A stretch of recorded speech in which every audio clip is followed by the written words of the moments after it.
rising to you all. How you doing, family?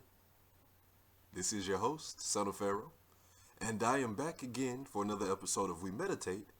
And today, I want to do something slightly different.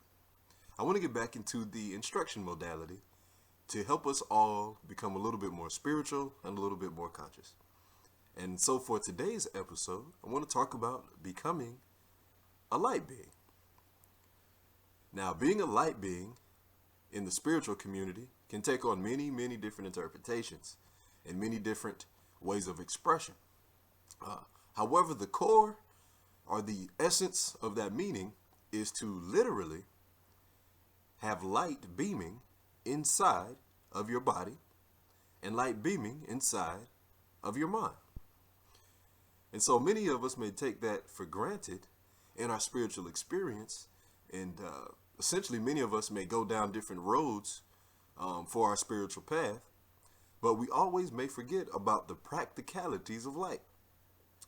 And what I mean actually about different modalities is, many of us may claim to be quote unquote conscious, and many of us may claim to be, esoteric, or occultist, or non-religious, spiritual but non-religious. And whichever modality, that is, whichever road you may take, the yoga, tantric crowd as well. The essence or the core or the true meaning or desired outcome for all of those things is really to obtain and hold light. And what I mean by light is essentially energy. Light is the thing that expands, creates, and even destroys life. Light is the one thing that all of the planes of existence need and use to maintain their existence. And that's the same thing that you and I need to maintain our life. And so, becoming a light being can actually be a struggle, especially here where we are now, because things are very, very friction oriented. Things are very, very slothful. Manifesting things is more difficult than most people usually anticipate. So when encountering life, many of us simply don't turn on our lights. And we simply go out into the world and challenge ourselves in different ways, but don't give ourselves the opportunity to grow with the one thing that we really need. So before we begin, let's just say why it's important to have light. One of the main reasons from all of the research that I have done about why having light is important is because essentially obtaining and holding light inside of your consciousness is what will continue to push your soul force beyond this earth when you die. Now there's different things, we may think about happen after you die. There's reincarnation, there's the whole heaven and hell concept. What else is there? There's the whole astral plane concept. There's the whole return to the ancestors concept, and various other ones. But having read and explored all of those, they all are saying the exact same thing. If you don't have enough light, if you don't have enough soul force, you will end up in a place that you probably did not desire to be. And if you do have enough light and you do have enough soul force, it will open you up to a new set of experiences that will be much more desirable when you go to your next place. Now, again, how you define that is up to you and what you believe is true. But the core of it, again, is either you're going to go somewhere you probably don't want to, or you probably will go somewhere that you do. So, being on the side of, I want to go somewhere that I would much more prefer to go, I want to share with you a very, very practical tactic on how to obtain and use light. And so, first of all, let's understand the difference between the image that we typically understand with light and a color. Generally speaking, when we think about light, it usually looks, white. Here, white. Okay, that's cool, whatever. But white is what you just saw, that's a color. Light is a three-dimensional expression almost. I'll show you what light is. See how I look now? One moment.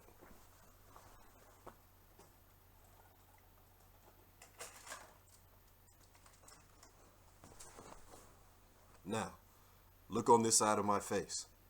That is light. White and then light. They're two separate things. Yes, they are very similar, so to speak, but it must be clearly understood that when you start the process of trying to use and obtain manifest light, that you're not actually thinking about white, the color white. And the reason why is because the color white essentially is a polarity.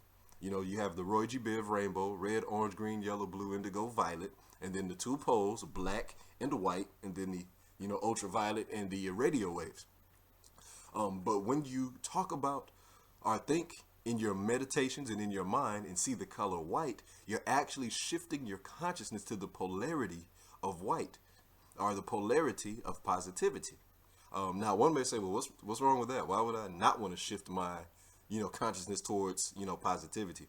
Well, one is coming here to this earth and coming into your physical experience, you came to balance the earth. You came to balance your soul force. You came to actually express both white and black. That's why they say everything is black and white, because essentially those are the two extremes of polarity of positivity and negativity. Now, with negativity, negativity does not mean evil at all. Negativity does not mean darkness at all. Again, we're talking about black and white and light and darkness. So, again, when you make the mistake of using your mental atmosphere, using your consciousness in your meditations and in your visualizations, and making the assumption that seeing the color white as light, you actually again shift your consciousness to one side of yourself, as opposed to finding light, which is actually what is in between both polarities to find balance. Conversely, too, with negativity, we are here to endure negativity in order to balance us out. And essentially, negativity is no more than when you look at a battery. It has a top and it has a bottom, but both the positive polarity and the negative polarity of that battery must be connected to whatever it's trying to power in order for it to move. So the exact same thing is happening with your body. You have positivity and you have negativity going on inside of your body, which is why you can function. And so, when you are in your consciousness, inside of your meditations, do not make the mistake of seeing white, because you essentially just send yourself in a pendulum swing back and forth in your consciousness. You will actually be performing duality. And because you will be performing duality by shifting your consciousness towards an out of balance state towards the positive polarity of your life, you will actually bring forth more negative experiences in order to balance it out. And so you have to be very, very cautious of that. And I know that is a mistake that a lot of people make. I have made that mistake myself plenty of times, where I thought I was becoming more and more of a light being when I was essentially just charging myself up for a big collapse. Now, to the basic instructions. When you are in your consciousness to become more of a light being, it's actually rather simple. All you have to do is, in your mind's eye, in your imagination, see a three-dimensional beaming gold and white light directly over your head. Now again, remember, it is this that you're trying to embody, not this when you see it. It has to be sparkling and glistening and beaming, and it needs to be an orb, a three-dimensional orb. The reason why, again, is because we're in a three-dimensional sphere. When you look outside, you see objects in this full sphere reality. So in order to manifest that here in this place and manifest it inside of your body, you have to match that visualization. So you can't just quote unquote whitewash and make a big white wall, so to speak. You have to make an orb of light and essentially just let that light glisten and sparkle however it may. If you need inspiration for that, just go watch a set of fireworks and just see how the fireworks just span out from a central core, in its middle. Look at a light bulb. Not for very long, of course, because it'll burn your eyes, but just see how like the radiance of energy comes off of it, the heat that comes off of it. Obtain and remember those images and those feelings when you actually think about an orb of light literally floating around over your head when you're in your meditations. The second step would be to, again, take that exact same imagery and duplicate it into your heart chakra, right into the center of your being, the center of your being. When you do so, you then complete the two parts. Having it above your head actually represents, again, for your mental subconscious mind, the elevation of consciousness. Because it's above your head, you're always, quote unquote, reaching up. You're always spiraling up. You're always raising your kundalini. You're always trying to be more progressive. Things of that nature, all of those kind of key words that correspond with up. You're actually lifting yourself up. And so that's why, again, it needs to be above your head. And as well, it needs to be inside of your heart, because you don't actually want to fall into, again, a duality type of experience where you believe that something outside of yourself is going to come and fix you. Something outside of yourself is going to influence you. Or something outside of yourself is essentially going to do the work that you must be doing yourself. So you put it inside of your heart, and especially inside of your heart, because again, that is the balancing center of your body. Back to the polarities that I told you about, the center of your body. And then when it's actually, quote unquote, in your heart, it actually helps the processes. Just as your heart beats and sends all of the blood throughout your body and circulates all of the energy throughout your body, doing this imagery will reflect or model or influence the exact same activity for your consciousness. So again, above the head, for the lifting, raising up of your consciousness as a literal reminder for yourself, and then inside of your heart to make sure that you grasp it internally. And when you do so, you will literally start to activate feeling tones or feeling sensations that show you that you are doing it. You can literally do it right now as you're watching this video. Again, if you want to really grasp it deeply, do it in a meditation. Literally sit in a dark room. If you want, light a candle, so for the people, who may be afraid of the dark. And as you're sitting in the dark, and once you become poised and still, matching your breathing, chanting Om, whatever type of keywords or mantras you could use to center yourself in your consciousness, literally imagine the gold and white beaming ball of light here and here. And then once you start to do so, in your breathing exercises, when you breathe, literally, slowly, and peacefully and gracefully, try to expand both orbs, just as they may. And so as you begin to expand, again, the one that's above your head will start to penetrate down into your body because it's an orb, so it'll just grow. It'll penetrate down into your body and extend into the top atmosphere of your aura. And the one that is in your heart will again extend inside of your inner processes and go down into your feet to help with your grounding to the earth. And so when you start to do these things, again, you will literally begin to feel yourself being full of light. And then once that comes, or once you obtain that mental imagery, this is when the difficult part comes. This is when the difficulty comes into play. Because again, when you're in meditation, it's already kind of hard enough to focus long enough in order to get those images going and, to feel them and to know what it feels like. The challenge now is once you've figured it out, once you've kind of see what it feels like, once you kind of know that you've kind of got this thing going, you must maintain that mental energy, that mental connection, that imagination that you see these things when you step out into the real world and go on about your day. This is exceptionally difficult. And one of the main reasons why it's exceptionally difficult is not because you may encounter something crazy. It's simply because going outside and seeing things with your eyes stimulates your mind and distract you from remembering your consciousness. Think about it.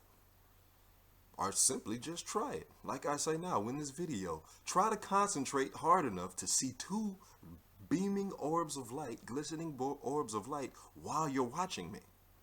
Try to do that exact same thing as you walk around your room. Are you looking at your phone? Try to remember those things when you're entrenched with your duties at work. Try to remember these things when you're driving down the road and you get cut off by somebody and you're ready to curse them out. Try to remember these things when you are stressed in some weird, odd situation to where the only thing that matters is getting some task done or getting over some particular hurdle. Try to remember these things in literally every waking moment of your life. And when you begin to do so, if you can embrace the challenge, if you can be quote unquote mindful, these key words, you will actually create more friction between the two worlds. And what do I mean by that? Again, your mind, that is the bridge that is between this earth that we see and the spirit world that we typically don't. And again, being a soul that is inside of a body on a three-dimensional sphere here on earth, your job is to actually bridge the gap. You came here to be a change agent to the world by bringing whatever part of your spiritual unseen experience to this place. And so when you become a light being in this particular process, you become a consciously aware agent to that, as opposed to unconsciously doing it. And so it happens though with your imagination. That's why it's literally all in your mind. When you use your imagination to raise up your consciousness with light, to fill up your body with light, you are now using your spiritual side of yourself while you're acting in a physical body, and it comes together in unison. And when you are doing so consciously and consistently throughout your day, it will change all of your experiences. And if it doesn't change your experiences, you will at least have a very, very clearly understood feeling for when you have, quote unquote, stepped into the darkness. You will know without a doubt that you have done this. And so, essentially, We Meditate is inviting you to the challenge to practically be a light being. You don't have to join some occult sphere. You don't have to go have some, Reiki ritual done. You don't have to go see a shaman, things of that nature. Now, all of those things are cool. I've been a part of all of those processes. Trust me, it's pretty neat. But essentially, you can do all of these things yourself. And this is how. And so, when you step out into that world, literally remember your spiritual self and your physical self at the exact same time. And if and when you learn and grow in strength, because it's going to take time. This is not something that's just going to click. Of course, there's always, the exceptions out there. Someone just gets it and then it happens and it works. But for the most of us, it will take time and it will take a lot of remembrance for you to be able to consciously have both orbs beaming while you're doing whatever's happening throughout your day. And when you begin to do so and remember that happening, that friction that I spoke of earlier will cause the divine spark to increase those orbs. And they will grow bigger and bigger and bigger. And they will literally grow in a limitless fashion. And so, if you keep and hold these things now, this is how you expand your consciousness. This is how you increase your soul force. And this is how you make your life much more simpler and smoother than what it already is. So, here's your reminder to self. Bridge the gap and be a light being. Wholeness.